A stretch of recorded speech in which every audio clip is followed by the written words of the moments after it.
So I am making this video in honor of my 18 or 19-year-old self. 30 years ago in the mid-90s, me and my best friend Joellen and her sister and my sister and our friends and their sisters started making a movie that became a show called WoodsRidge. I started uploading some clips and someone left a comment, "Oh, you should upload the whole series." And in my head, I'm like, well, you don't have to ask me twice. I will do that. I haven't and probably won't upload episode 1 of WoodsRidge because the way that I digitized it 15 years ago, it created these like sound glitches and like skips in the video that are kind of annoying.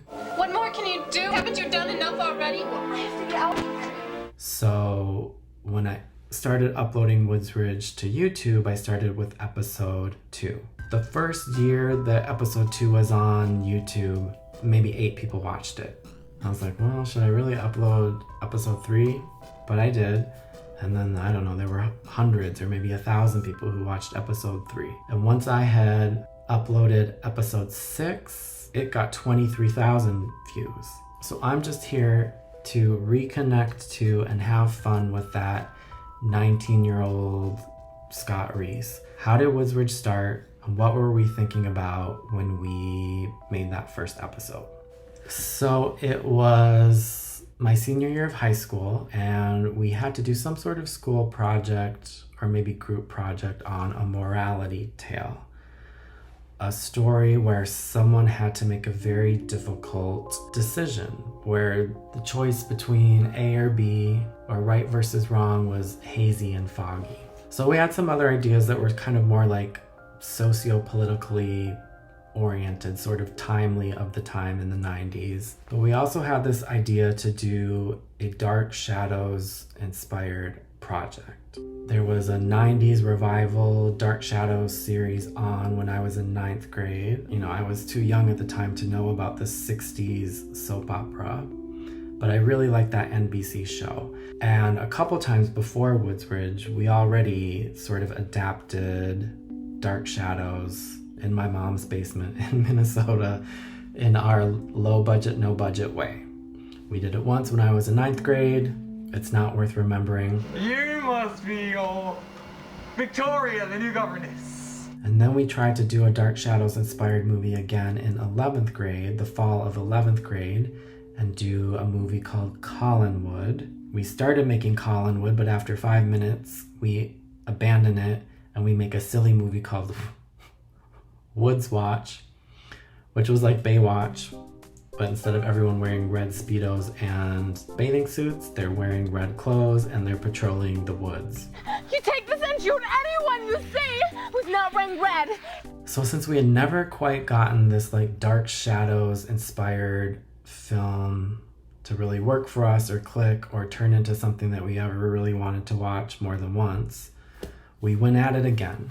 Originally, it wasn't conceived as like an ongoing serialized drama. It was just a movie that we made for school called Love Conquers All.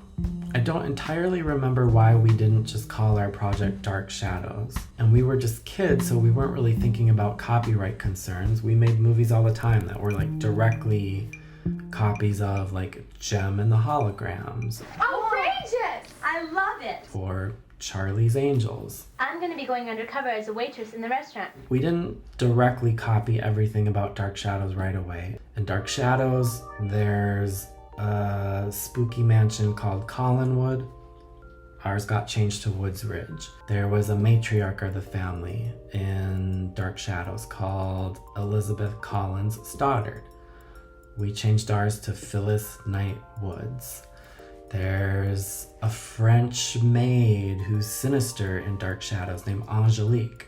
We changed our French witch to Veronique. There's a woman who shows up to the house in Dark Shadows with the last name Winters. She is a doppelganger for someone else from the house's past. We had our own Winters woman show up to WoodsRidge, looking like a previous resident of WoodsRidge. Probably the two main shifts were that the male lead wasn't a vampire named Barnabas. I kind of was the only boy around ever shooting these movies, so I became the male lead.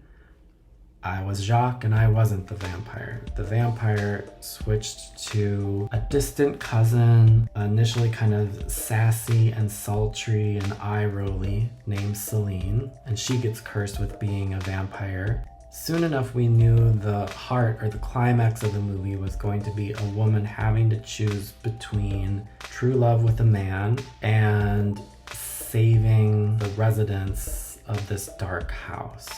So using that as kind of our destination, we built the rest of WoodsRidge around that.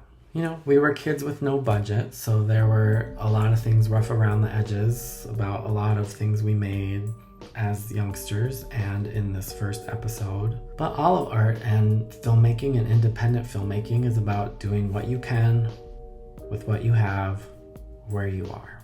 We were shooting it in January in Minnesota, which can get freakishly cold. We wouldn't be wearing coats, we wouldn't be wearing gloves, and people would have to hold knives or get their hands fake bloody in the snow while shivering and barely surviving. We loved how atmospheric it was. We loved the way that we could tie in other eras and the supernatural and just the moodiness of candles and strobe lights and shrieking ghosts. We loved the scene where Veronique let Celine know that she was cursed into being a vampire. The candlelight just like lit Joellen so gorgeously. She looked like a Disney princess. From now until eternity you shall roam the night, searching for victims to satisfy your evil need. And it just became, for us, in our little imperfect amateur filmmaking world, it just became an instant classic. So this first installment, Love Conquers All, it sets up the world, it sets up the characters, it sets up the relationships, and the executive producer, storyteller that was in me then began to recognize the things to tweak moving forward were that Jacques had loved Suzette, and then Celine, and Christine, and Veronique was after him. That's 4 ladies that Jacques is juggling. That's too much. So that was something to adjust moving forward. I think another main lesson that starts to show up for us is that a show with 1 villain and 6 heroes only has so much narrative fuel in its tank. Rounding things out so that there's multiple villains and that actually everyone is kind of perhaps heroic or villainous, depending on context, depending on the episode, depending on the relationship. That was another thing that really starts to drive WoodsRidge once it gets picked up and becomes a weekly nighttime drama. In one of the final episodes of WoodsRidge, there's a call out to Robert O'Shaughnessy, which if you've been watching the episodes that have gotten posted, you're not gonna know who Robert was, unless you watch this video. I've heard about Robert O'Shaughnessy. Need I say more? Robert was in the first episode. He was someone Celine was romancing just to make Jacques jealous. He was played by someone who was in our school choir named Brian. I hear about you, Celine. If you come to bed with me for once, I prove it. That's how first episodes or pilots work. Not every character makes it to the second episode. Things get tweaked, things go in different directions, and Robert didn't move forward with the rest of the cast and the characters. So that's a little peek into why WoodsRidge started and how it started. I'm glad that right off the bat we weren't calling it Collinwood, we weren't calling it Dark Shadows, I wasn't Barnabas. That gave us enough room and liberty and responsibility, really, to start making things more and more and more our own. So thank you to any of you, all of you who've watched any of these WoodsRidge clips or WoodsRidge episodes. It's fun to just go in this time machine back to the days of thinking about WoodsRidge, making WoodsRidge, dressing up as Jacques in WoodsRidge. I had the time of my life being able to do that then. I always like hearing about the things that almost happened in a certain movie or a TV show, but it didn't quite happen because of casting or because of a strike or because of whatever, audience feedback. So I'm excited to talk about what did happen, why it happened, what almost happened, and even eventually what would have happened had WoodsRidge gone beyond its 12 episodes. So leave a comment if there's anything you want me to answer or touch on as I start recording the director's commentary for episode 2, where Nicolette shows up. You will do what I say, Nicolette, or you will rot in hell for all eternity. Thank you for supporting this channel. Like and comment and subscribe. It not only pleases the 49-year-old in me, it really excites little Scott Reese from Plymouth, Minnesota, circa 1995.